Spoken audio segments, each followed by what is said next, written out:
100%।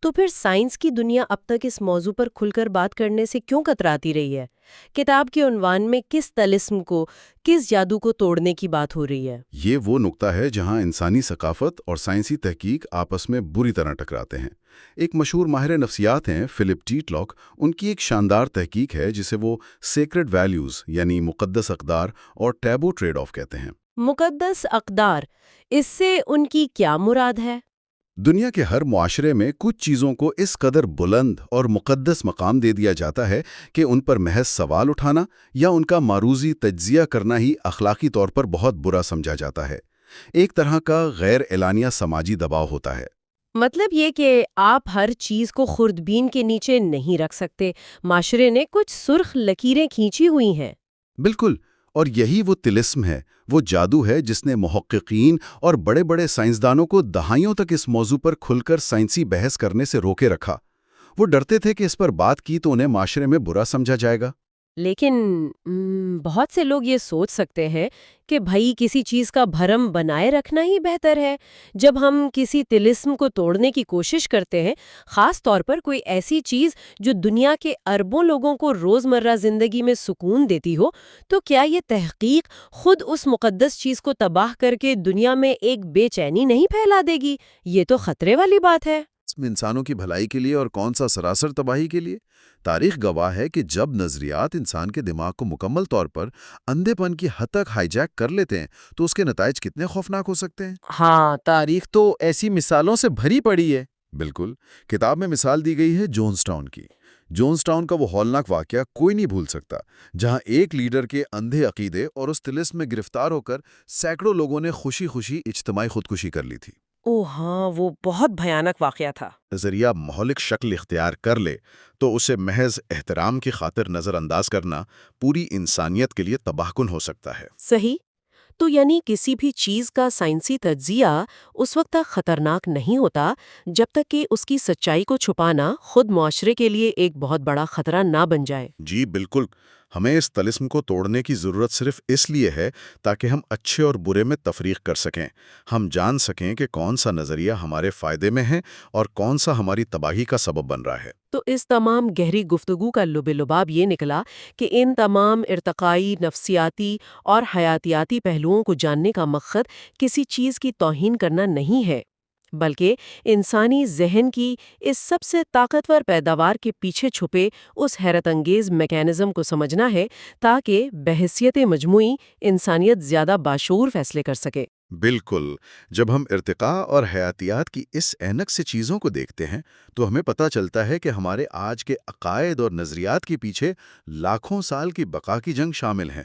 ہمارے جینز کی کشمکش اور ہمارے دماغ کی وہ پیچیدہ ساخت موجود ہے جو صدیوں تک اسرار کے پردوں میں چھپی رہی تھی۔ واقعی یہ علمی مطالعہ تو سوچ کے بالکل نئے در کھولتا ہے۔ آج کی اس گہری اور موضوعی گفتگو نے یقیناً سننے والوں کے ذہنوں میں بھی کئی چھپتے ہوئے سوالات کو جنم دیا ہوگا۔ دیکھنے اور سننے والوں کی دلچسپی کے لیے تبصروں کا خانہ یعنی کامنٹ سیکشن ہمیشہ کھلا ہے۔ اس گفتگو کے حوالے سے اپنے خیالات، اپنے سوالات اور ہاں اپنی پسندیدہ کتاب کا نام شیئر کرنا مت بھولیے گا۔ بالکل، بحث کا یہ سلسلہ چلتا رہنا چاہیے۔ لیکن اب اس مقام پر ذرا ایک لمحے کے لیے سوچئے۔ میرا مطلب ہے کہ اگر ہم یہ تسلیم کر لیں کہ ان طاقتور نظریات کو ہم نے شعوری طور پر خود بیٹھ کر ڈیزائن نہیں کیا، بلکہ یہ اس ارتقائی سفر کے دوران ہمارے دماغ کی ساخت اور بقا کی ضرورتوں کی وجہ سے خود بخود پروان چڑھے، تو ایک بہت بڑا سوال پیدا ہوتا ہے۔ وہ کیا؟ وہ یہ کہ ہمارے آباء و اجداد کے ان کچے اور ابتدائی دماغوں میں عقیدے کا وہ سب سے پہلا بیج آخر کس نے بویا تھا؟ جی، یہ واقعی غور طلب ہے۔ اور وہ چھوٹا سا غیر مری بیج ہزاروں سال کے طویل سفر میں غاروں کی تاریکیوں سے نکل کر آج کا یہ ایک مکمل، منظم اور عالمی نظام کیسے بن گیا؟ کیا یہ ہماری نفسیات کا کوئی ایسا دفاعی نظام تھا جس کی کڑیاں ابھی بھی ہم سے مکمل طور پر پوشیدہ ہیں؟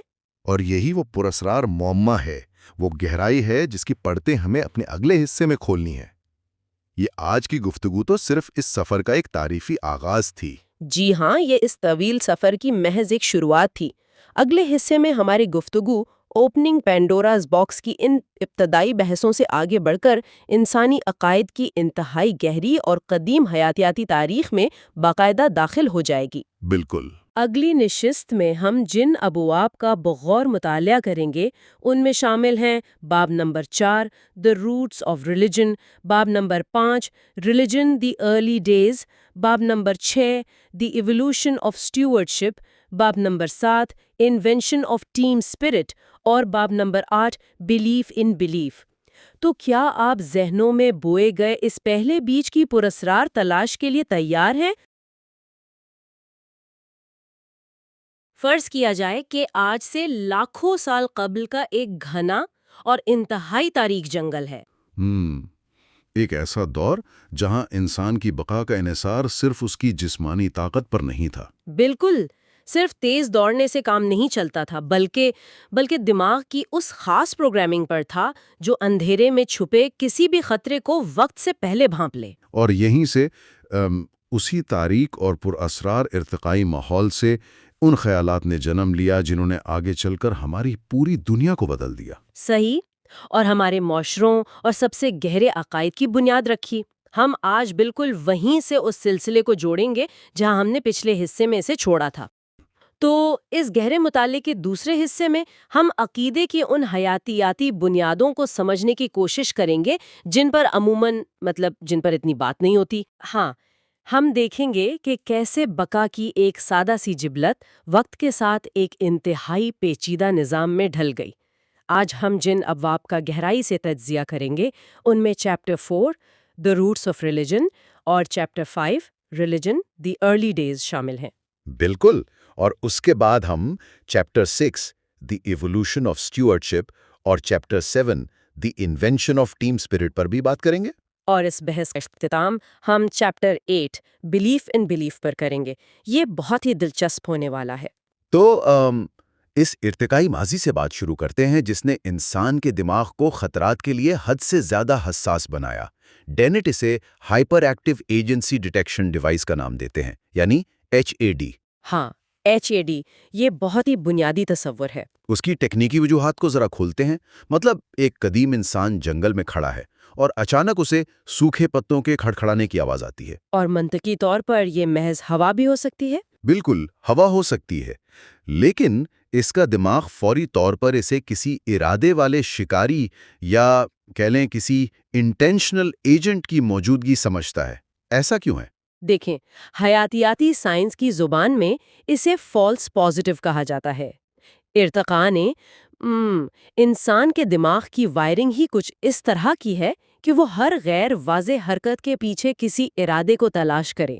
یعنی وہ ہمیشہ بدترین صورتحال کا سوچے؟ بالکل ایسا ہی ہے، کیونکہ اگر کوئی انسان پتوں کی آواز کو ہوا سمجھ کر نظر انداز کر دے اور وہاں واقعی کوئی شیر موجود ہو تو اس غلط فہمی کی قیمت اس کی جان ہے۔ اوہ، صحیح۔ اور اگر وہ ڈر کر بھاگ جائے اور وہاں کچھ بھی نہ ہو تو اس کا کوئی خاص نقصان نہیں ہوتا، صرف تھوڑی سی توانائی خرچ ہوتی ہے۔ تو ارتقائی لحاظ سے شک کرنے اور ڈرنے والوں کی بقا کے امکانات بہت زیادہ تھے۔ جی، اور یہی وجہ ہے کہ ہماری جینیاتی وراثت میں یہ ضرورت سے زیادہ چوکنا پن، یہ HAD شامل ہو گیا۔ جو لوگ ہر آہٹ پر کسی ایجنٹ کے موجود ہونے کا شک کرتے تھے وہی زندہ بچے۔ لیکن اس بقا کی حکمت عملی کا ایک بہت ہی حیرت انگیز ایک سائیڈ ایفیکٹ بھی ہوا۔ جب طوفان آتے یا اچانک قحط پڑتا تو یہ HAD سے لیس انسانی دماغ ان قدرتی آفات کو محض بے جان فطری عمل کے طور پر نہیں دیکھ سکتا تھا۔ بالکل نہیں دیکھ سکتا تھا۔ وہ لاشعوری طور پر یہ فرض کر لیتا کہ کوئی غیر مری طاقت ہے، کوئی ناراض روح یا دیوتا ہے جس نے کسی خاص ارادے یا غصے کے تحت یہ طوفان بھیجا ہے۔ لیکن ذرا رکیے، یہاں ایک سوال پیدا ہوتا ہے۔ اگر ایک کتا رات کے اندھیرے میں چھت سے گرتی ہوئی برف کی آواز پر چونک کر بھونکنا شروع کر دیتا ہے تو وہ بھی تو HAD کی ہی ایک مثال ہے۔ ہاں، بالکل ہے۔ کتا بھی لاشعوری طور پر اندھیرے میں کسی ارادے والے ایجنٹ کو ہی تلاش کر رہا ہے۔ لیکن کتے تو دیوتاؤں پر یقین نہیں رکھتے نا۔ محض بقا کی یہ حیاتی جبلت آخر صرف انسانوں ہی میں ایک باقاعدہ دیومالائی نظام میں کیسے تبدیل ہو گئی؟ یہ فرق بہت اہم ہے۔ دیکھیں، کتے کا دماغ آواز سن کر ایجنٹ کو فرض کرتا ہے، لیکن جب خطرہ نہیں ملتا تو اس کا دماغ وہیں رک جاتا ہے، وہ آگے نہیں سوچتا۔ اور انسان کے معاملے میں ایسا نہیں ہوتا؟ نہیں، بالکل نہیں ہوتا، کیونکہ انسانی دماغ کے پاس ایک انتہائی پیچیدہ زبان ہے، تخیل کی ایک لمبی اڑان ہے اور سماجی روابط کا ایک وسیع جال موجود ہے۔ تو جب HAD کی وجہ سے انسانی دماغ میں کسی خیالی ایجنٹ کا تصور پیدا ہوتا ہے تو ہمارا دماغ اسے فوری طور پر بھولنے کے بجائے اس کے گرد کہانیاں بنانا شروع کر دیتا ہے۔ وہ سوچتا ہے کہ یہ ایجنٹ کون ہے، کیا چاہتا ہے اور ہم سے ناراض کیوں ہے۔ اور ظاہر ہے ہر کہانی یا ہر خیالی تصور تو زندہ نہیں رہا ہوگا، مطلب ہزاروں سال پہلے تو روزانہ بے شمار بھوتوں اور روحوں کے تصورات پیدا ہوتے ہوں گے۔ بالکل، اور ڈینٹ اسی تصور کو کمپٹیشن فار ریہرسل اسپیس کا نام دیتے ہیں۔ انسانی ذہن کے اندر ان لاتعداد خیالی ایجنٹس کے درمیان بقا کی ایک جنگ شروع ہو گئی۔ جیسے خیالات کی ایک ارتقائی جنگ۔ ہاں، اور صرف وہ طاقتیں یا وہ تصورات زندہ رہے جو سماجی طور پر کوئی افادیت رکھتے تھے۔ ان میں بھی خاص طور پر وہ تصورات آگے بڑھیں جن کے پاس اسٹریٹجک انفارمیشن تھی۔ اچھا، یہ اسٹریٹجک انفارمیشن والا نقطہ واقعی بہت دلچسپ ہے۔ یعنی اگر کوئی یہ کہے کہ ایک روح ہے جسے یہ معلوم ہے کہ میں نے اپنا لکڑی کا پیالہ کہاں رکھا ہے، تو یہ معلومات کسی کے لیے بھی کوئی اہمیت نہیں رکھتی۔ بالکل، کسی کو کیا فرق پڑتا ہے کہ آپ کا پیالہ کہاں ہے؟ لیکن اگر کوئی یہ دعویٰ کرے کہ ہمارے آباؤں و اجداد کی روحیں یہ جانتی ہیں کہ کل رات کس نے کس کے خلاف سازش کی یا کس نے قبیلے کا اصول توڑا۔ ہاں، تو اب یہ معلومات پورے قبیلے کے لیے انتہائی اہم بن جاتی ہیں۔ اس سے ایک زبردست سماجی دباؤ پیدا ہوتا ہے، لوگ ڈرتے ہیں کہ ان کے راز چھپے ہوئے نہیں ہیں۔ اور یہی وہ مرحلہ ہے جہاں سے لوک عقائد منظم ہونا شروع ہوتے ہیں اور تاریخ میں شیمنز یا ابتدائی جادوگروں کا کردار ابھرتا ہے۔ بالکل، انسان ارتقائی طور پر بہت شکی واقع ہوا ہے، وہ ہر بات پر اتنی آسانی سے یقین نہیں کرتا، تو ان عقائد کو منوانے کے لیے کچھ خاص کرنا ضروری تھا۔ تو کیا یہ شیمنز دراصل تاریخ کے ابتدائی ہپنوٹسٹ تھے؟ آپ بالکل ایسا کہہ سکتے ہیں۔ وہ ایسی شوبدہ بازی کرتے تھے جیسے دہکتی آگ پر ننگے پاؤں چلنا یا مریض کے جسم پر ہاتھ پھیر کر بیماری کو باہر نکالنے کا دکھاوا کرنا، تاکہ دیکھنے والوں کا وہ پیدائشی شک وقتی طور پر مفلوج ہو جائے۔ بالکل، جب لوگ یہ حیرت انگیز چیزیں دیکھتے تو وہ سحر میں مبتلا ہو کر شمن کی ہر بات پر اندھا یقین کرنے لگتے۔ اور چونکہ اس دور میں کوئی کتابیں یا تحریری زبان نہیں تھی، تو ان پیچیدہ عقائد کو نسل در نسل منتقل کرنا بھی ایک بڑا مسئلہ رہا ہوگا۔ اسی لیے ان زبانی ثقافتوں نے رسومات، رقص اور مل جل کر گانے کو محض تفریح کے طور پر نہیں بلکہ میموری انجینئرنگ ڈیوائسز کے طور پر استعمال کیا۔ اچھا، یعنی جب سینکڑوں لوگ ایک ہی وقت میں ایک ہی ردم کے ساتھ کوئی منتر پڑھتے ہیں یا رقص کرتے ہیں تو معلومات میں غلطی کا امکان تقریباً ختم ہو جاتا ہے۔ بالکل ایسا ہی ہے۔ اگر ایک شخص کوئی جملہ بھول بھی جائے تو پورا قبیلہ اس خلا کو بھر دیتا ہے۔ یہ عقائد کو محفوظ رکھنے کا ایک زبردست حیاتی طریقہ تھا۔ لیکن ان شیمنز کے حوالے سے میرے ذہن میں ایک بات کھٹکتی ہے۔ یہ لوگ جو آگ پر چل رہے تھے یا بیماریاں نکالنے کا ناٹک کر رہے تھے، کیا یہ جان بوجھ کر قبیلے کے لوگوں کو فریب دے رہے تھے؟ مطلب آپ کا سوال یہ ہے کہ کیا وہ خود جانتے تھے کہ وہ جھوٹ بول رہے ہیں؟ ہاں، جسے پال ٹیلج کی زبان میں سیکرڈ ڈس آنیسٹی یا مقدس بے ایمانی کہا جاتا ہے، یا پھر وہ واقعی اس کیفیت کا خود بھی شکار تھے؟ دیکھیں، بشریات اور نفسیات کے جو شواہد ہیں وہ بتاتے ہیں کہ یہ کوئی سوچی سمجھی اور مکمل دھوکہ دہی نہیں تھی۔ ان میں سے بہت سے شامل واقعی ایک گہرے ٹرانس یا وجدانی کیفیت میں چلے جاتے تھے۔ یعنی وہ خود بھی اس ہپنوٹک سحر کا حصہ تھے؟ بالکل، کچھ انسانوں کا اعصابی نظام اور دماغی کیمسٹری جینیاتی طور پر ہی ایسی ہوتی ہے کہ وہ بہت جلد گہرے سحر میں چلے جاتے ہیں، انہیں واقعی روحانی تجربات محسوس ہوتے ہیں۔ تو شمنز کو یقیناً یہ محسوس ہوتا ہوگا کہ ان سے کوئی طاقت کلام کر رہی ہے۔ ہاں، لیکن وہ اتنا ضرور جانتے تھے کہ عام لوگوں کی توجہ کھینچنے کے لیے کچھ ظاہری کرشمے اور ہاتھ کی صفائی دکھانا ضروری ہے۔ وہ اسے ایک مقدس مقصد کے لیے کیا گیا چھوٹا سا فریب سمجھتے تھے۔ صحیح۔ تو اگر یہ لوک عقائد اور شامنز اس قدر آزاد اور قدرتی تھے تو پھر وہ کون سا موڑ تھا جہاں سے یہ سب باقاعدہ منظم مذاہب کی شکل اختیار کرنے لگے؟ یہ تبدیلی تب آئی جب انسانوں نے شکار چھوڑ کر باقاعدہ زراعت شروع کی اور بڑی بستیوں میں آباد ہونا شروع کیا۔ مطلب جب معاشرے بڑے ہونے لگے۔ ہاں، جیسے جنگلی جانوروں اور پودوں کو لا کر پالتو بنایا گیا، بالکل اسی طرح ان آزاد اور بے ترتیب عقائد کی بھی باقاعدہ ڈومیسٹیکیشن کی گئی۔ ڈومیسٹیکیشن، یہ بات سن کر مجھے بھیڑوں کی یاد آ رہی ہے۔ انسانوں نے بھیڑوں کو جنگلی شکاریوں اور بھیڑیوں سے بچانے کے بہانے پالتو بنایا۔ بالکل۔ بھیڑوں کو لگا ہوگا کہ وہ محفوظ ہیں، لیکن در حقیقت انسان انہیں ان کی اون اور گوشت کے لیے استعمال کر رہا تھا۔ یہ بہت زبردست تشبیہ ہے۔ تو کیا پادریوں اور حکمرانوں نے بھی عوام کو غضبناک دیوتاؤں اور نامعلوم آفتوں سے بچانے کا ڈر دکھا کر انہیں اپنی پناہ میں لیا تاکہ وہ معاشرے کے وسائل اور لوگوں کی سوچ پر قابو پا سکیں؟ آپ نے بالکل درست تجزیہ کیا۔ اس عمل کو ایک طرح کی کلیپٹوکریسی قرار دیا جاتا ہے، جہاں سیاسی اور مذہبی رہنماؤں کا ایک گٹھ جوڑ بن جاتا ہے۔ اور انہوں نے خود کو ان عقائد کا رکھوالا یعنی سٹیورڈ مقرر کر لیا۔ بالکل۔ جب ان رکھوالوں نے عقائد کو پالتو بنایا تو انہوں نے ان میں جان بوجھ کر کچھ ایسی تبدیلیاں کیں جو ان کی اپنی بقا کے لیے ضروری تھیں۔ کس قسم کی تبدیلیاں؟ سب سے اہم تبدیلی یہ تھی کہ عقائد کو اس طرح پیش کیا جانے لگا کہ انہیں کسی صورت غلط ثابت نہ کیا جا سکے۔ اچھا، یعنی وہ تصورات جو طبی دنیا میں پرکھے جا سکتے تھے انہیں بتدریج ختم کر دیا گیا۔ بالکل ایسا ہی ہے۔ مثال کے طور پر اگر یہ کہا جائے کہ دیوتا کو قربانی کا گوشت براہ راست چاہیے تو یہ بات تو فوراً غلط ثابت ہو جائے گی، کیونکہ گوشت تو اگلی صبح وہیں پڑا رہتا ہے۔ تو اس کی جگہ یہ تصور لایا گیا کہ دیوتا گوشت نہیں بلکہ اس سے اٹھنے والے دھوئیں کو قبول کرتے ہیں۔ بالکل۔ اب دھواں تو آسمان میں جا کر غائب ہی ہو جاتا ہے نا، اس دعوے کو بھلا کیسے کوئی غلط ثابت کر سکتا ہے؟ کیا کمال کی بات ہے۔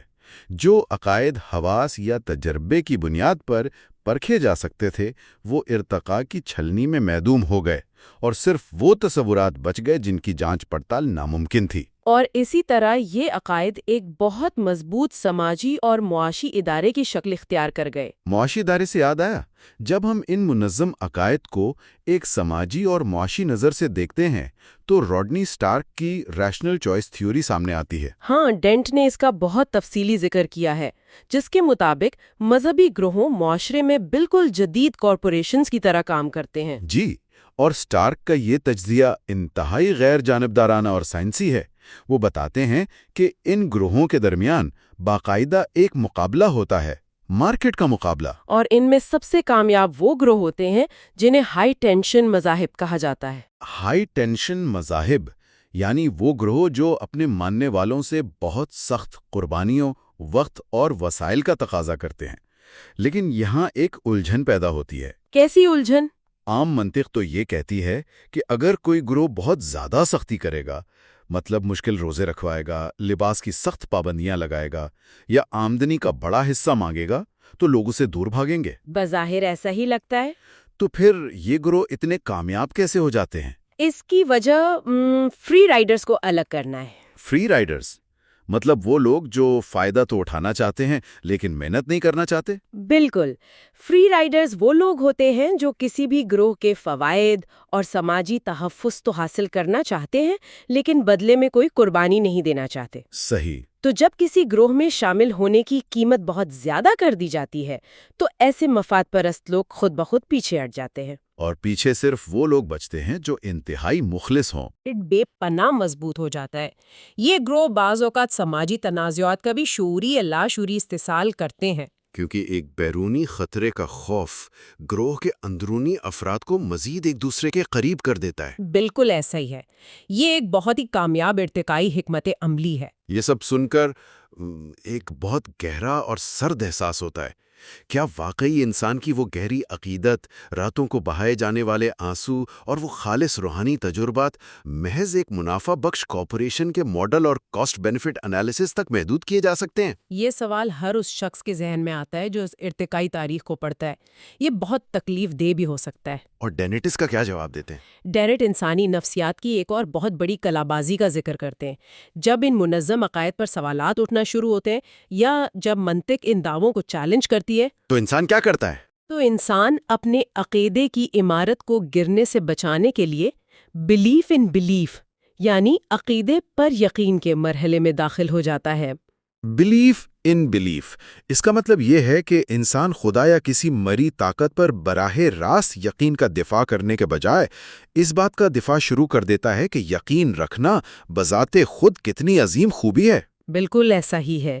وہ یہ محسوس کرنے لگتے ہیں کہ ثبوت ہوں یا نہ ہو، عقیدہ رکھنا ہی نیکی ہے۔ اور اسی دفاعی میکانزم کے تحت وقت کے ساتھ خدا کا تصور بھی تبدیل ہوا۔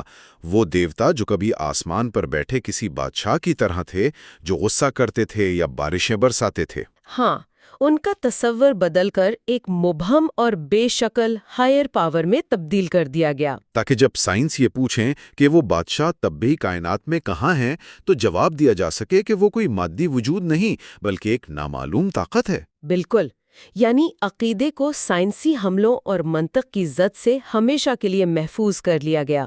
اور اسی مرحلے پر وہ تصور بھی سامنے آتا ہے جسے آرتھوڈاکسی کے مقابلے میں آرتھوپریکسی کہا جاتا ہے۔ ذرا اس بات کو آسان الفاظ میں سمجھاتے ہیں کہ ایک عام انسان کی زندگی میں اس کا کیا مطلب ہے۔ دیکھیے، آرتھوڈاکسی کا مطلب ہے دل میں بالکل درست اور خالص عقیدہ ہونا، جبکہ آرتھوپریکسی کا مطلب ہے درست اعمال اور ظاہری رسومات کی ادائیگی۔ تو جب عقائد بہت پیچیدہ ہو گئے اور لوگوں کے ذہنوں میں قدرتی طور پر سوالات اٹھنے لگے، تو نظام نے یہ لچک پیدا کی کہ اگر ذہن میں شکوک ہیں بھی تو کوئی بات نہیں، اہم یہ ہے کہ ظاہری رسومات ادا کی جائے اور قبیلے کے ساتھ کھڑا ہوا جائے۔ اسے ڈویژن آف ڈاکساسٹک لیبر بھی کہا جاتا ہے۔ رکیے، ڈویژن آف ڈاکساسٹک لیبر، یہ اصطلاح تو کسی معاشیات کے اصول جیسی لگ رہی ہے۔ اس کا عام عقیدے سے کیا تعلق ہے؟ اس کا سادہ سا مطلب یہ ہے کہ عقیدے کا بوجھ بانٹ لینا۔ ایک عام آدمی خود سے کہتا ہے کہ میں ان پیچیدہ مذہبی یا ماورائی بحثوں کو نہیں سمجھتا اور میرے ذہن میں شکوک بھی ہیں۔ لیکن چونکہ ماہرین، پادری یا علماء ان باتوں کو جانتے ہیں، اس لیے میں اپنا بوجھ ان پر ڈال کر صرف ان پر اندھا اعتماد کروں گا۔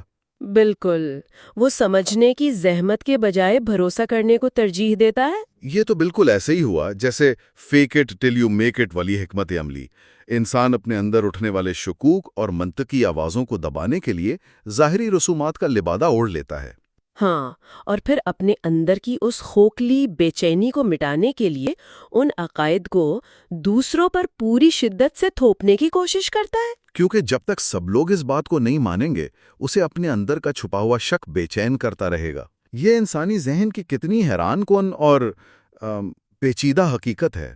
جی، ہم نے اس پورے تجزیے میں دیکھا کہ کس طرح لاکھوں سال قبل محض پتوں کی کھڑکھڑاہٹ سے جنم لینے والا ایک چھوٹا سا حیاتیاتی خوف ارتقاء کی منازل طے کرتا ہوا آگے بڑھا۔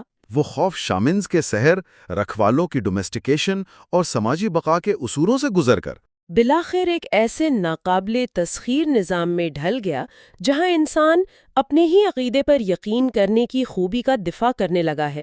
اور اس گہری بحث کے ساتھ ہی ہم ارتقائی تاریخ اور عقائد کے حیاتیاتی آغاز کا یہ سفر مکمل کر چکے ہیں۔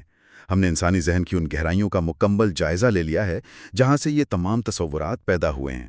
بالکل، اور اب اگلے مرحلے یعنی ہمارے پارٹ 3 میں گفتگو کا زاویہ مکمل طور پر تبدیل ہو جائے گا۔ ہاں، اب ہم تاریکی اندھیروں سے نکل کر اس بات پر توجہ مرکوز کریں گے کہ یہ ہزاروں سال پرانے عقائد آج کی اس جدید اور سائنسی دنیا میں کس طرح کام کر رہے ہیں۔ اگلی نشست میں ہم chapter 9 towards a buyer's guide to religions اور چیپٹر 10 مورالٹی اور ریلیجن کا تجزیہ کریں گے، اور ہم سمجھیں گے کہ یہ منظم ادارے آج ہماری اخلاقیات پر کیسے اثر انداز ہوتے ہیں۔ لیکن اس سے پہلے کہ ہم آج کے اس تفصیلی جائزے کو سمیٹیں، ہر چیز کو اس کے ارتقائی تناظر میں سمجھنے کے بعد ایک ایسا سوال سامنے آتا ہے جو کسی بھی انسان کو سوچنے پر مجبور کر دے۔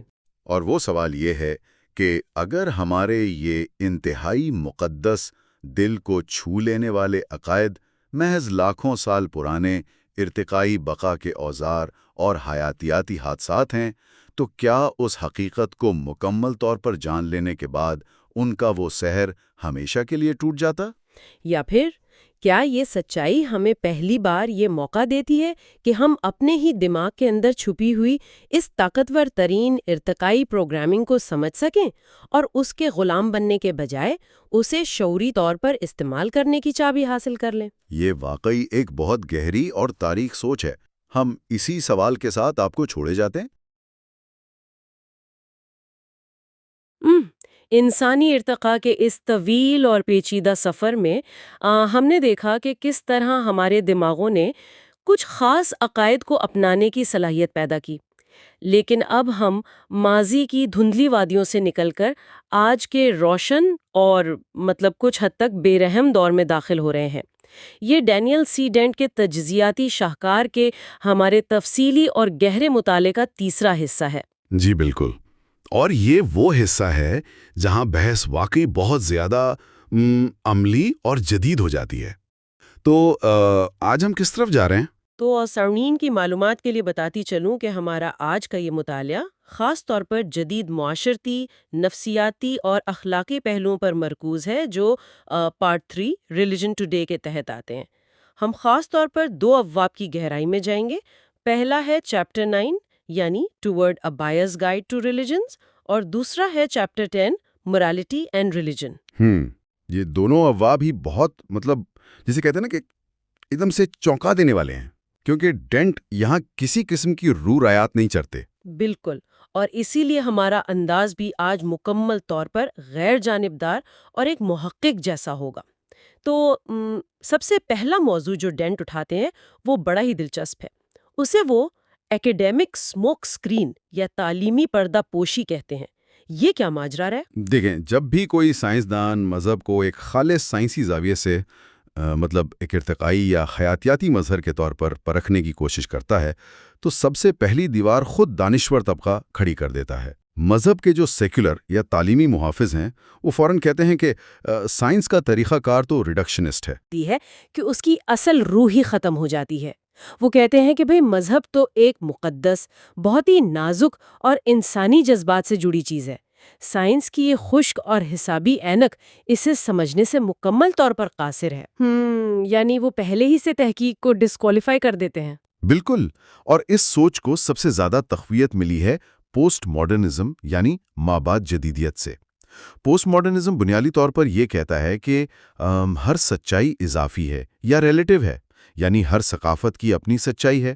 کلفرڈ گیٹس جیسے نامور ماہرین بشریات بھی اسی محتاط رویے کی عکاسی کرتے ہیں کہ ہم کسی کے عقائد کو باہر سے بیٹھ کر موضوعی طور پر پرکھ نہیں سکتے۔ ٹھیک ہے، آئیے اس کے مختلف پہلوؤں کو سمجھتے ہیں۔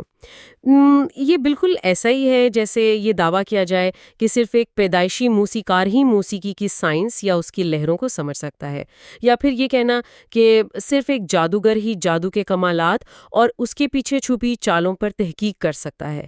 کیا یہ منطق عجیب نہیں ہے؟ جی، یہ منطق سائنس کے بنیادی اصولوں کے خلاف ہے، اور ڈینٹ اسی پر تنقید کرتے ہیں۔ تو کیا اس طرح کی تعلیمی رکاوٹیں دراصل اس خوف کا نتیجہ ہیں کہ اگر مذہب کو خوردبین کے نیچے رکھا گیا تو اس کا سحر یا اس کا طلسم ٹوٹ جائے گا؟ ایک طرح سے آپ کہہ سکتی ہیں کہ یہ خوف موجود ہے، لیکن ڈینٹ صرف ان محافظوں پر تنقید نہیں کرتے، وہ خود سائنسدانوں کو بھی آڑے ہاتھوں لیتے ہیں۔ وہ کہتے ہیں کہ اگر سائنسدانوں نے اس شعبے کا مطالعہ کرنا ہے تو انہیں اپنا ہوم ورک کرنا پڑے گا۔ ہوم ورک سے ان کی کیا مراد ہے؟ انہیں صرف حیاتیات یا شماریات کے فارمولوں پر انحصار نہیں کرنا چاہیے، انہیں مذہبی نصوص، ان معاشروں کی زبانوں، ان کی تاریخ اور ان کی روایات کا بہت گہرا علم حاصل کرنا چاہیے۔ اگر وہ یہ ہوم ورک کیے بغیر مذہب پر تبصرہ کریں گے تو وہ صرف تعصب پھیلا رہے ہوں گے۔ سائنس اور انسانیات دونوں کو مل کر کام کرنا ہوگا۔ یہ ایک بہت متوازن نقطہ نظر ہے، یعنی ڈیرن دونوں طرف کی انتہا پسندی کو مسترد کر رہے ہیں۔ بالکل، وہ چاہتے ہیں کہ مذہب کو ایک ایسا موضوع سمجھا جائے جس پر غیر جانبدارانہ تحقیق ممکن بھی ہو اور اسے پوری علمی دیانتداری کے ساتھ کیا بھی جائے۔ صحیح۔ اب اگر ہم اس تعلیمی بحث سے نکل کر تھوڑا آگے بڑھیں تو چیپٹر 9 میں ایک بڑا عملی سوال اٹھایا گیا ہے، مذاہب کے خریداروں کے لیے رہنما۔ یہ تو ایسا لگ رہا ہے جیسے ہم کسی مارکیٹ میں کھڑے ہیں اور کوئی پروڈکٹ خرید رہے۔ وہ ایک انتہائی عملی اور موضوعی سوال کی طرف آتے ہیں کہ آپ کا مذہب آپ کے لیے کیا کر سکتا ہے۔ لوگ کہتے ہیں کہ مذہب انہیں صحت دیتا ہے، خوشی دیتا ہے، معاشرتی ہم آہنگی پیدا کرتا ہے۔ ولیم جیمز نے بھی بہت پہلے اسی قسم کی بات کی تھی کہ مذہب کا اصل امتحان یہ ہے کہ وہ مانوسوں کی زندگیوں میں کام کتنا آتا ہے۔ تو ڈینیٹ ان دعووں کا تجزیہ کیسے کرتے ہیں؟ مطلب کیا وہ مانتے ہیں کہ واقعی ایسا ہوتا ہے؟ ڈینیٹ کہتے ہیں کہ ان دعووں کو بالکل ویسے ہی ٹیسٹ کیا جانا چاہیے جیسے ہم دوا ساز کمپنیوں کی کلینکل ٹرائلز کرتے ہیں۔ مثال کے طور پر یہ دعویٰ کہ عبادت گزار لوگوں کی عمریں لمبی ہوتی ہیں۔ ڈینیٹ کہتے ہیں کہ ٹھیک ہے، اعداد و شمار شاید یہی بتاتے ہوں، لیکن ہمیں اس کی اصل وجہ تلاش کرنی ہے۔ کیا یہ واقعی کوئی مافوق الفطرت مداخلت ہے، یا صرف اس لیے کہ جو لوگ کسی مذہبی کمیونٹی کا حصہ ہوتے ہیں انہیں سماجی سہارا ملتا ہے؟ اوہ، یعنی ان کا لائف سٹائل بہتر ہوتا ہے، وہ اکیلے پن کا شکار نہیں ہوتے، اس لیے ان کی صحت بہتر رہتی ہے۔ بالکل، اور اس سے بھی زیادہ دلچسپ بات ڈینٹ دعاؤں کے اثرات کے حوالے سے کرتے ہیں، خاص طور پر وہ دعائیں جو لوگ بیماروں کے لیے مانگتے ہیں۔ یہاں یہ بات واقعی بہت دلچسپ ہو جاتی ہے، کیونکہ اگر ہم کسی دوا کو بغیر ٹیسٹ کیے صرف اس لیے استعمال کریں کہ وہ ہمیں ذہنی سکون دیتی ہے، مطلب جسے پلیسیبو ایفیکٹ کہتے ہیں، تو کیا یہ خود کو دھوکہ دینے کے مترادف نہیں؟ بالکل اسی طرح کیا ہم مذاہب کو بھی بنا سائنسی ثبوت کے صرف ان کے دعووں کی بنیاد پر قبول کر رہے ہیں؟ یہ ایک بڑا چبھتا ہوا سوال ہے۔ ڈینٹ تجویز دیتے ہیں کہ اگر دعائیں واقعی جسمانی بیماریاں دور کر سکتی ہیں تو اس کا باقاعدہ سائنسی ثبوت ہونا چاہیے۔ انہیں ڈبل بلائنڈ ٹیسٹ سے گزارا جانا چاہیے۔ ڈبل بلائنڈ ٹیسٹ، یعنی نہ مریض کو پتا ہو کہ اس کے لیے دعا کی جا رہی ہے اور نہ ہی نرس کو، تاکہ نتائج بالکل خالص ہوں۔ جی، تاکہ پلیسیبو ایفیکٹ کو خارج کیا جا سکے۔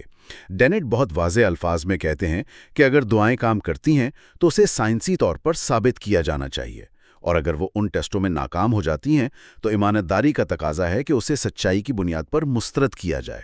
وہ کہتے ہیں کہ اگر کوئی عام کمپنی جھوٹے طبی دعوے کرے تو ہم اسے بلیک لسٹ کر دیتے ہیں، تو پھر اس معاملے میں رعایت کیوں؟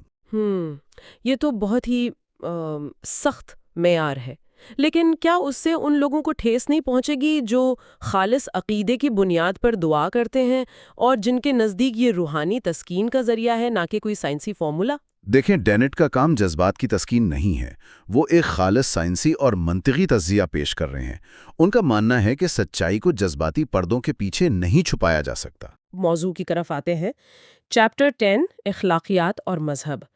عام طور پر یہی سمجھا جاتا ہے کہ مذہب کے بغیر تو معاشرے میں اخلاقیات قائم ہی نہیں رہ سکتی۔ ڈینٹ اس بارے میں کیا کہتے ہیں؟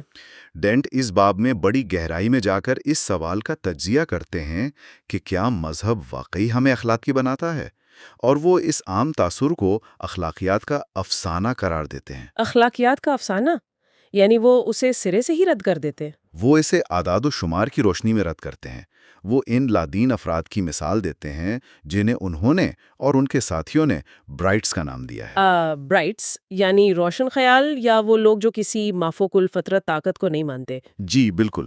تو ڈینٹ ماہرین شماریات کا حوالہ دے کر بتاتے ہیں کہ ان برائٹس کے اندر جرائم کی شرح، دھوکہ دہی یا طلاق کی شرح ان لوگوں سے بالکل بھی زیادہ نہیں ہے جو خود کو گہرا مذہبی قرار دیتے ہیں، یعنی سماجی برائیوں کا براہ راست تعلق مذہب کے ہونے یا نہ ہونے سے ثابت نہیں ہوتا۔ سانتا کلوز کی مثال کو سامنے رکھیں۔ اگر کوئی بچہ صرف اس لیے اچھا برتاؤ کرتا ہے کہ اسے سال کے آخر میں تحفہ ملے گا اور وہ کوئلے سے بچ سکے گا، تو کیا یہ واقعی حقیقی اچھائی ہے؟ کیا کائناتی نگرانی کے خوف کے بغیر اخلاقیات کا وجود ممکن نہیں؟ یہ ایک اہم سوال کھڑا کرتا ہے۔ ڈینٹ اس کی وضاحت کے لیے ماہر معاشیات تھامس شیلنگ کے ایک تصور کا حوالہ دیتے ہیں۔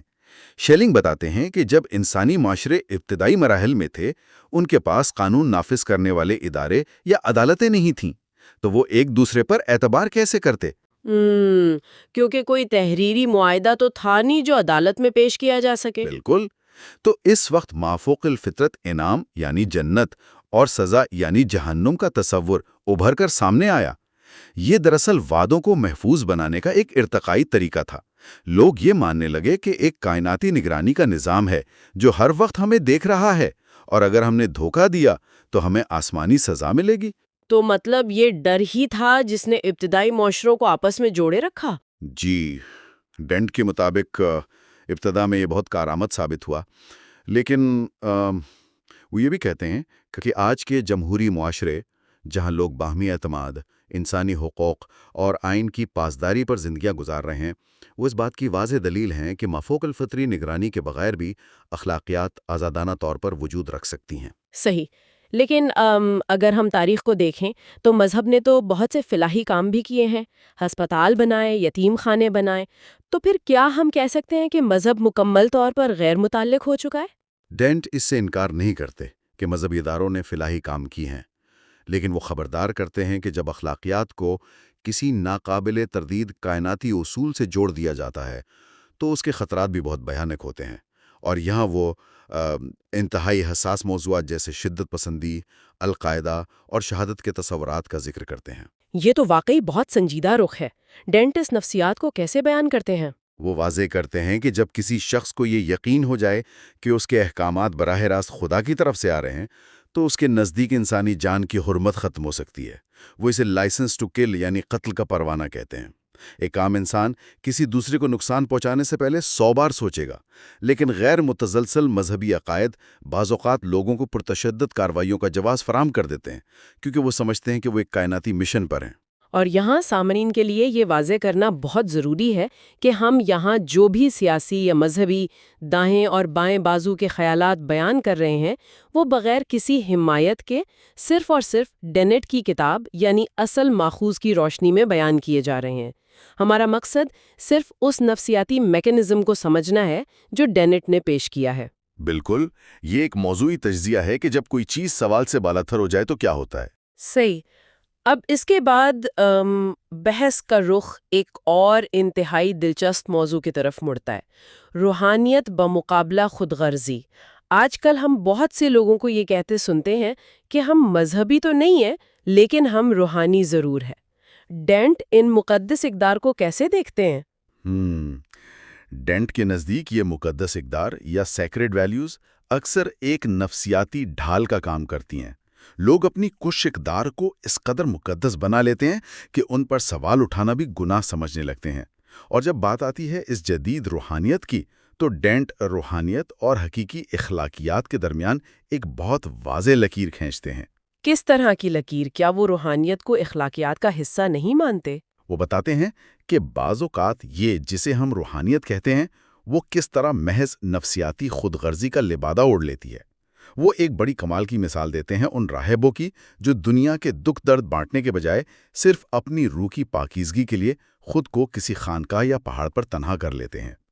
تو وہ دنیا سے کٹ جاتے ہیں۔ جی، ڈن کا سوال یہ ہے کہ اس شخص کا یہ عمل جو غار میں بیٹھ کر صرف اپنے اندرونی سکون کی تلاش میں ہے، کسی بھی دنیاوی مشغلے سے، مثلا سارا دن گولف کھیلنے سے، اخلاقی طور پر برتر کیسے ہو سکتا ہے؟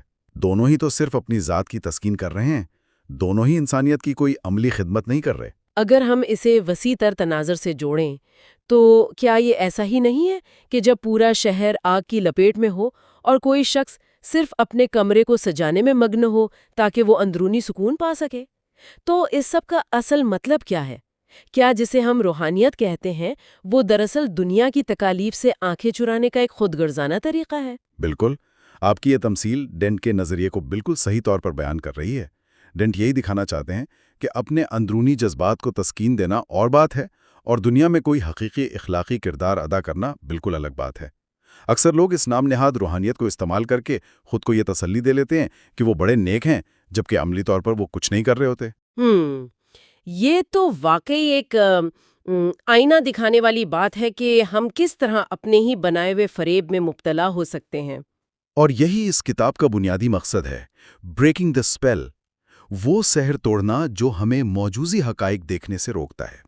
تو گویا ڈینٹ نے تعلیمی رکاوٹوں سے لے کر مذہب کے عملی دعووں، اخلاقیات کے کائناتی ڈر اور روحانیت کے پیچھے چھپے خود غرضی تک ہر پرت کو بڑی بے دردی سے کھولا ہے۔ جی، اور اس سارے تجزیے میں ان کا لہجہ کہیں بھی جذباتی نہیں ہوتا، وہ صرف شواہد اور منطق کی بات کرتے ہیں۔ وہ چاہتے ہیں کہ ہم ان مقدس گایوں کا بھی اسی طرح مطالعہ کریں جیسے ہم کائنات کے کسی بھی دوسرے مظہر کا کرتے ہیں۔ بالکل. اور اس گہرے اور طویل تجزیے کے بعد میرا خیال ہے اب ہم اس مقام پر کھڑے ہیں جہاں ماضی کی ارتقائی جڑوں اور حال کی جدید مذہبی صورتحال کا جائزہ مکمل ہو چکا ہے. اب وقت آ گیا ہے کہ مستقبل کے حتمی سوال کا سامنا کیا جائے. جی، کیونکہ ہم نے یہ تو دیکھ لیا کہ یہ سب شروع کیسے ہوا اور آج یہ کس شکل میں موجود ہے، لیکن اصل سوال تو اب کھڑا ہوتا ہے۔ بالکل ایسا ہی ہے، اور اسی لیے ہمارے اس تفصیلی مطالعے کے چوتھے اور آخری حصے یعنی پارٹ 4 میں ہم کتاب کے سب سے دھماکہ خیز موضوعات پر مشتمل چیپٹر 11 کا رخ کریں گے، جس کا عنوان ہے now what do we do, یعنی اب ہم کیا کریں۔ اور میرا خیال ہے اس آخری حصے میں وہ تمام تجاویز سامنے آئیں گی جو ڈینٹ اس شہر کو توڑنے کے بعد معاشرے کے لیے پیش کرتے ہیں۔ جی، اور اس کے ساتھ ساتھ ہم کتاب کے کلیدی اپینڈکسز یعنی ضمیموں کا بھی گہرا اور تفصیلی مطالعہ کریں گے تاکہ کوئی بھی پہلو تشنہ نہ رہ جائے۔ تو یہاں جو بات حیران کن ہے وہ یہ ہے کہ ذرا تصور کیجئے، اگر انسان کی گہری اور بہترین اخلاقیات کو واقعی کسی خدائی پولیس والے یا کائناتی نگرانی کی قطعی ضرورت نہیں ہے، اور اگر ہم محض اپنے انسانی شعور، باہمی معاہدوں اور ہمدردی کی بدولت سماجی ہاں آہنگی قائم رکھ سکتے ہیں، تو ذرا سوچئے جب انسانیت بالآخر اس مافوق الفطرت انعام و سزا کی بیساکھیوں کو مستقل طور پر اتار پھینکے گی، تو کیا ہم ایک ایسی دنیا دیکھیں گے جو خوف سے پاک، حقیقی معنوں میں خالص اور خود مختار اخلاقیات پر کھڑی ہوگی؟ یہ ایک ایسا سوال ہے جس کا جواب آنے والے کل کو طے کرنا ہے۔ واقعی یہ ایک ایسا فکر انگیز سوال ہے جو ہمیں بہت کچھ سوچنے پر مجبور کر دیتا ہے۔ کیا ہم خوف کے بغیر اچھے ہو سکتے ہیں؟ اسی سوال کے ساتھ ہم اپنی آج کی اس نشست کو یہیں روکتے ہیں اور اگلی اور آخری نشست میں اس مستقبل کی کھوج لگائیں گے۔ کیا انسانی دماغ واقعی آزاد ہے، یا یہ بھی کچھ ایسے پوشیدہ طاقتور خیالات کے قبضے میں ہیں جو انسان کو اپنی ہی بقا کے خلاف کام کرنے پر مجبور کر دیتے ہیں؟ This is part 4, the final chapter of our complete series on Daniel C. Dennett's groundbreaking work. ارے واہ، یہ واقعی ایک ایسا سوال ہے جو پوری انسانی تاریخ اور ہمارے شعور کی بنیاد ہلا دیتا ہے۔ اس حتمی گفتگو میں ہم اسی پوشیدہ حقیقت کا سائنسی تجزیہ کریں گے، لیکن دیکھیے، اس حساس اور پیچیدہ موضوع کی گہرائی میں اترنے سے پہلے ایک انتہائی اصولی بات واضح کرنا ناگزیر ہے۔ جی بالکل، وہ کیا؟ وہ یہ کہ اس پوری کتاب کے دوران مصنف ڈینیل سی ڈینٹ نے انتہائی سخت تعلیمی غیر جانبداری برقرار رکھی ہے۔ انسانی عقائد اور نظریات کا یہ جائزہ خالصتاً ایک موضوع اور تجربی محقق کی حیثیت سے لیا گیا ہے۔ مطلب اس تحقیق میں کوئی ذاتی اناد یا کسی بھی قسم کا مذہبی تعصب شامل نہیں ہے۔ مقصد محض ان طاقتور ثقافتی اور نفسیاتی قوتوں کا مطالعہ ہے جو انسانی رویوں کو تشکیل دیتی ہیں۔ ٹھیک ہے، یہ واضح کرنا بہت ضروری تھا کیونکہ ایک موضوعی نقطہ نظر ہی اس مطالعے کو قابل اعتماد بناتا ہے۔ تو آج ہم کن مخصوص حصوں پر بات کرنے والے ہیں؟ تو آج کے اس آخری اور حتمی گفتگو میں کتاب کے اختتامی حصے کی جدید سیاسی سرگرمیوں، مستقبل کی پالیسیوں اور گہری نظریاتی بنیادوں کا مکمل احاطہ کیا جائے گا۔ جن ابواب پر آج ہم تفصیل سے بات کریں گے ان کے عنوانات یہ ہیں: chapter 11 now what do we do, اس کے بعد اپینڈکس اے دی نیو ریپلیکیٹرز، اور آخر میں appendix B some more questions about science. زبردست!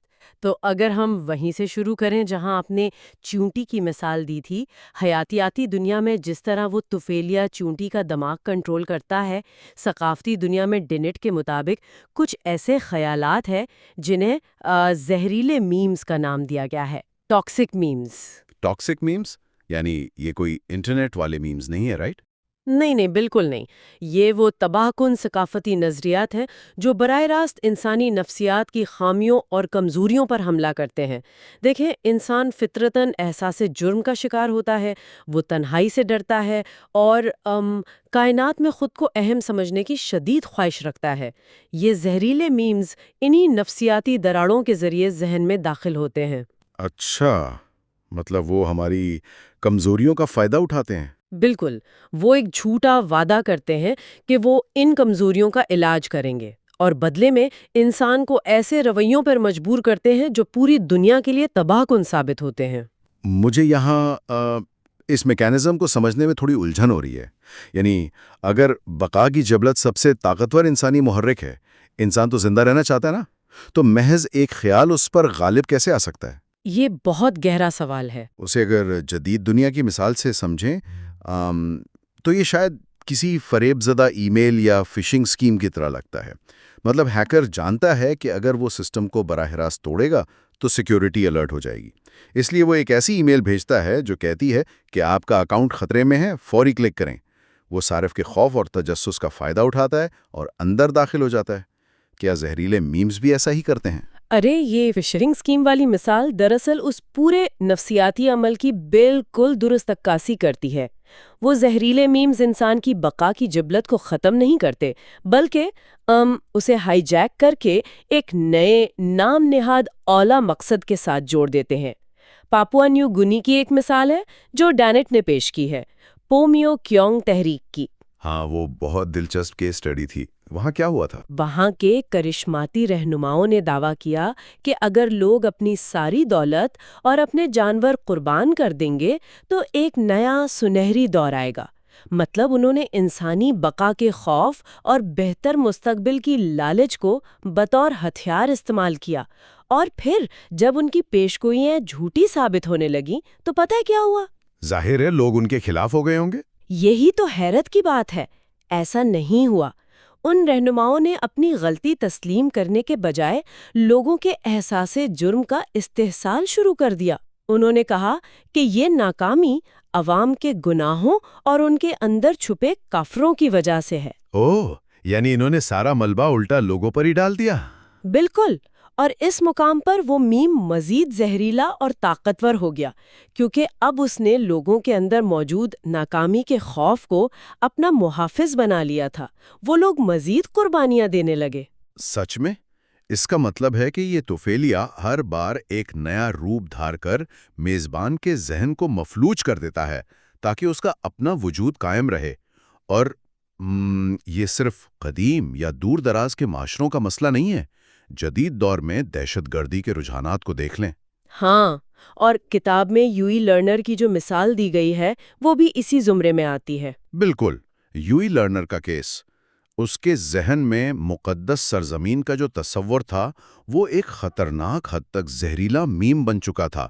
اس ایک خیال نے اس کی ساری منطقی سوچ کو کھا لیا تھا، یہاں تک کہ وہ یروشلم میں تاریخی مقامات کو تباہ کرنے کے منصوبے بنانے لگا۔ مطلب یہ حیرت انگیز ہے کہ کیسے ایک مقدس نظریہ جب وہ ایک انتہا پسندانہ میم بن جائے تو وہ انسان کی اپنی بقا، ہمدردی اور بنیادی اخلاقیات سب کچھ نگل جاتا ہے۔ اور یہی وہ تباہ کن صلاحیت ہے جو ڈینٹ کو اس سوال کی طرف لے جاتی ہے کہ آخر ہم اس ثقافتی وائرس کا مقابلہ کیسے کر سکتے ہیں۔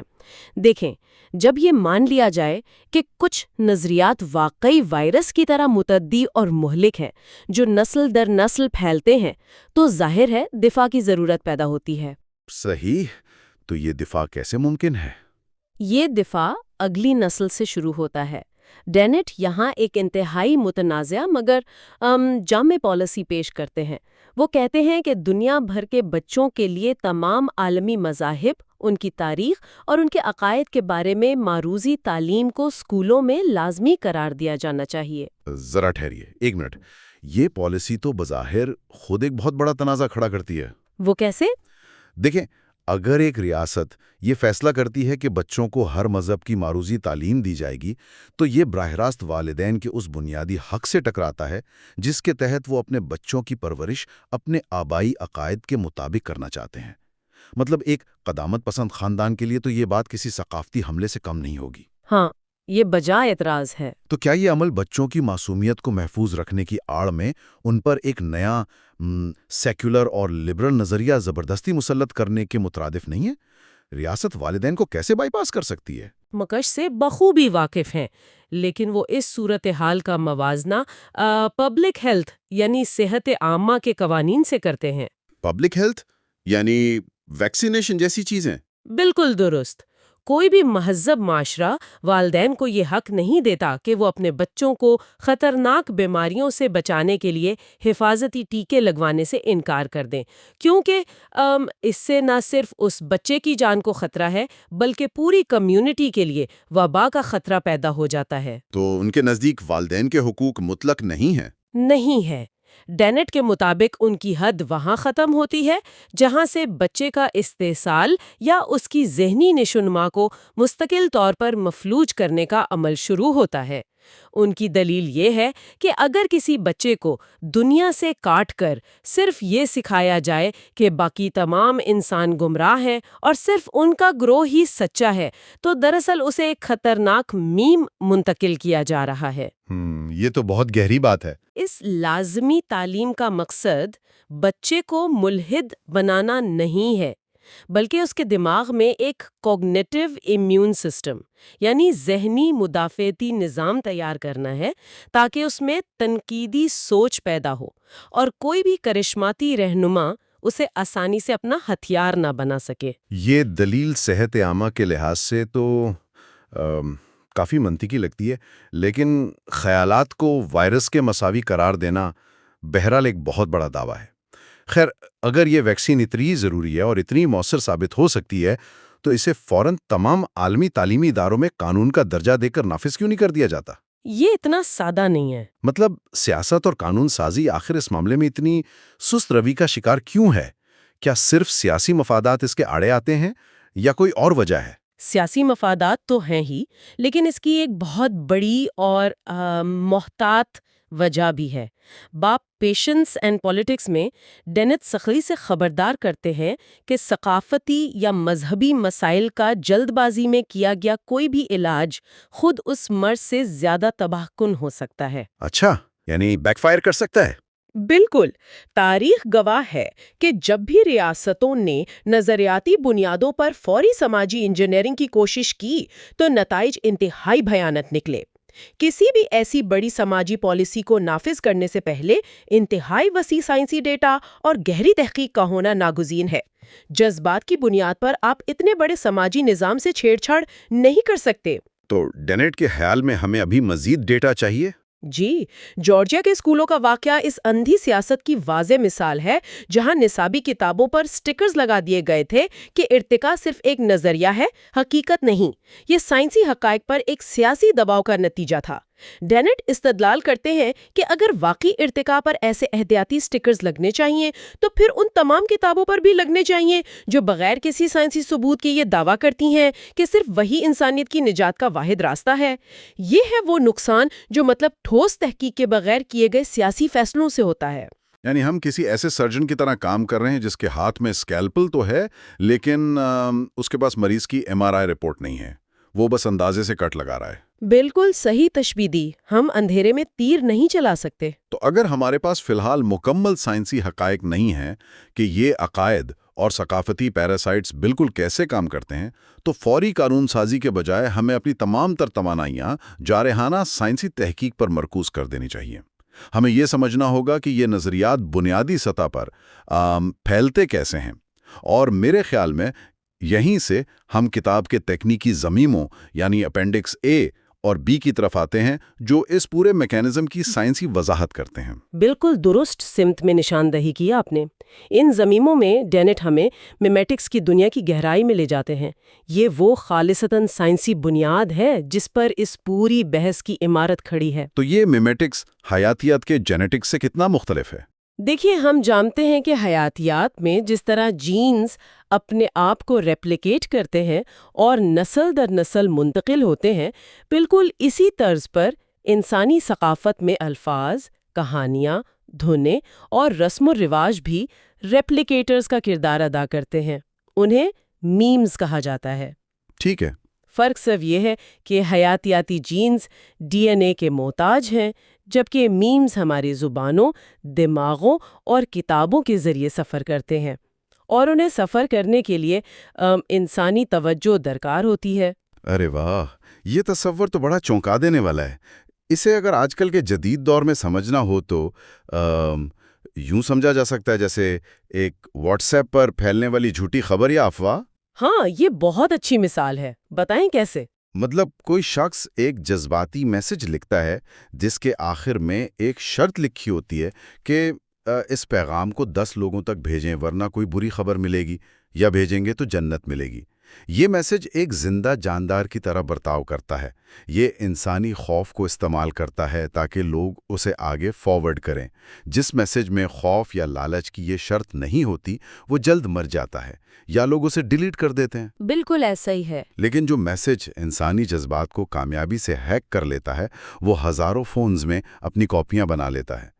تو کیا ثقافتی نظریات اور صدیوں پرانی مقدس کتابیں بھی بالکل اسی ٹیکنیک پر کام کرتی ہیں؟ یہ واٹس ایپ والی مثال حیرت انگیز حد تک اس تصور کے قریب ہے جو ماہر الہیات اور محقق ہیو پائپر نے پیش کیا۔ ڈائنٹ نے ان کے نظریے کو نمایاں کیا ہے جس میں بائبل اور دیگر صحیفوں کو انتہائی خود غرض تحریروں یعنی سیلفش ٹیکسٹس کے طور پر پیش کیا گیا ہے۔ خود غرض تحریریں مطلب کتابیں بھی خود غرض ہو سکتی ہیں؟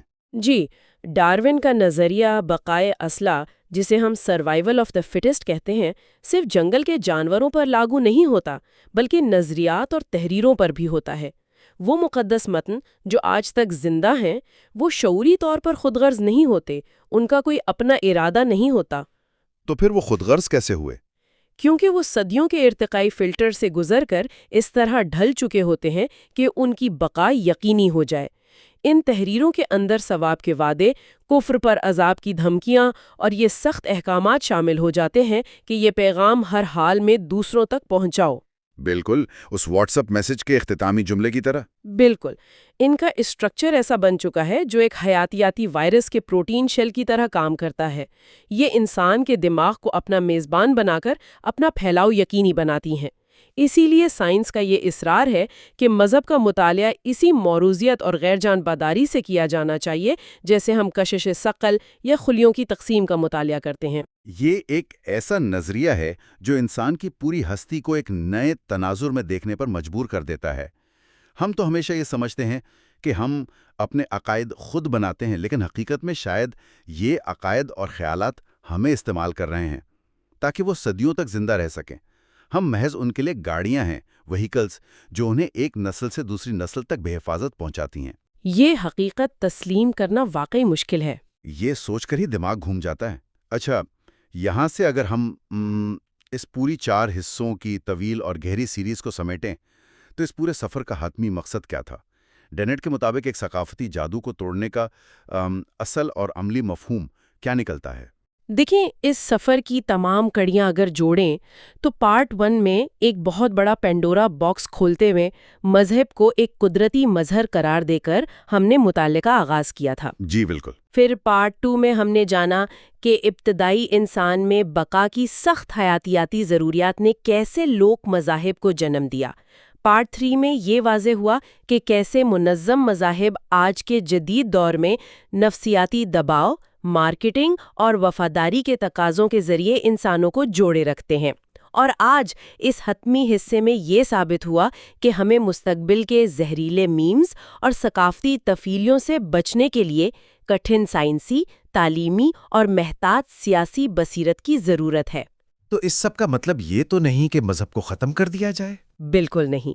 اس پورے تناظر میں ثقافتی جادو کو توڑنے کا مطلب ہرگز یہ نہیں ہے کہ انسانیت کو عقائد سے محروم کر کے مساجد، گرجا گھروں یا مندروں کو منہدم کر دیا جائے، بلکہ اس کا اصل مطلب یہ ہے کہ انسان اندھے پن کا شکار ہونے کے بجائے شعوری طور پر ان طاقتوں کو سمجھے جو اس کے دماغ اور اس کی ثقافت کو کنٹرول کر رہی ہیں۔ یہ دراصل اپنے عقائد کا اندھا غلام بننے کے بجائے ان کا باشعور رکھوالا بننے کا سفر ہے۔